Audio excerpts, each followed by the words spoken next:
বারাসতের কোকাপুরের বাসিন্দা সেলিম আহমেদ 26শে সেপ্টেম্বর তার নম্বরে একটি ফোন এসেছিল। অপর প্রান্ত থেকে বলা হয় সেলিম আহমেদ নামে একটি পার্সেল বুকিং হয়েছে, সেটি মুম্বাই থেকে ইরানে যাচ্ছে। কিন্তু পার্সেলে মেয়াদ উত্তীর্ণ পাসপোর্ট, ডেবিট কার্ড সহ বিভিন্ন জিনিস আছে। এইসবের ওজন 5 কেজি। পার্সেলে সন্দেহজনক জিনিস থাকায় মুম্বাই পুলিশ এফআইআর করেছে তার নামে। এছাড়াও মুম্বাই পুলিশের কাছে তার বিরুদ্ধে একটা নারকোটিক্সের মামলাও রয়েছে। দ্রুত এর তদন্তের জন্য তাকে মুম্বাই আসতে হবে, না হলে তাকে ডিজিটাল অ্যারেস্ট করা হবে। তবে এসব থেকে বাঁচতে পারেন যদি তিনি টাকা পাঠাতে রাজি থাকেন।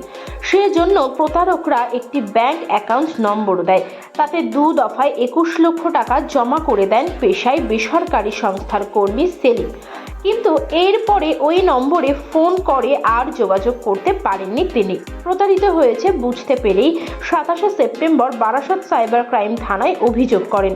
তদন্ত চালিয়ে ওই অ্যাকাউন্টটি ফ্রিজ করেন পুলিশ।